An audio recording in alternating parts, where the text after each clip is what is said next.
अगर तुम अपने दुश्मन को जानते हो और खुद को भी, तो 100 लड़ाइयाँ भी हारने का डर नहीं रहता। ये शब्द हैं लगभग 2500 साल पुरानी किताब द आर्ट ऑफ वॉर के लेखक सुन त्जू के। लेकिन ये बातें सिर्फ युद्ध के लिए नहीं है।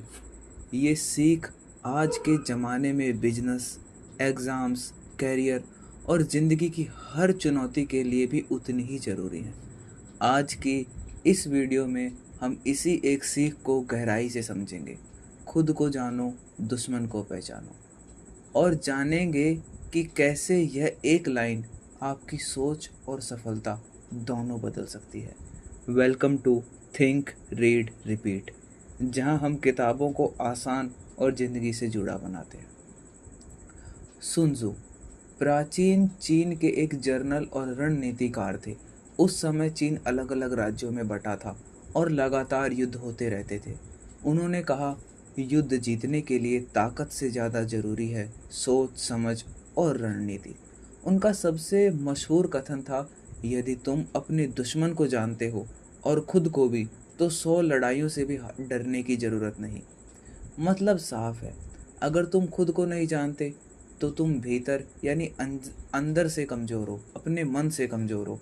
अगर तुम दुश्मन को नहीं जानते तो तुम अंधेरे में लड़ रहे हो, और अगर दोनों को ही नहीं जानते तो हार निश्चित है, भले ही लड़ाई शुरू भी ना हुई हो। सबसे पहले बात करते हैं खुद को जानो की। इसका मतलब क्या है? इसका मतलब है कि आपकी ताकत क्या है, आपकी कमजोरियां क्या है, आप तनाव में कैसे प्रतिक्रिया देते हैं, आपके लक्ष्य क्या हैं और उन तक पहुंचने का तरीका क्या है। उदाहरण से समझते हैं। मान लीजिए आप एक विद्यार्थी हैं। हर बार एग्ज़ाम के समय घबरा जाते हैं, चीज़ें भूलने लगते हैं। अगर आपने खुद को समझा होता कि आपको डायग्राम्स और वीडियो से बेहतर समझ आता है, तो आपने उसी हिसाब से तैयारी की होती और घबराहट कम होती। सेल्फ अवेयरनेस यानी आत्मज्ञान ही पहली जीत होती है। दुश्मन को पहचानो, ये है रणनीतिक सोच। अब बात करते हैं दुश्मन को जानो की। यह दुश्मन का मतलब सिर्फ लड़ाई वाला दुश्मन नहीं है। आज के ज़माने में दुश्मन हो सकता है कोई प्रतियोगी, कॉम्पिटिटर, एक कठिन विषय, समय की कमी, या आपकी खुद की कोई बुरी आदत।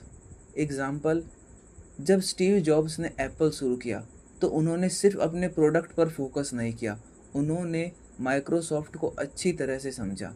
उन्हें पता था कि माइक्रोसॉफ्ट स्पीड और क्वांटिटी पर काम करता है, तो एप्पल ने क्वालिटी और डिज़ाइन पर ध्यान दिया। नतीजा, एप्पल ने एक नया मार्केट बना लिया।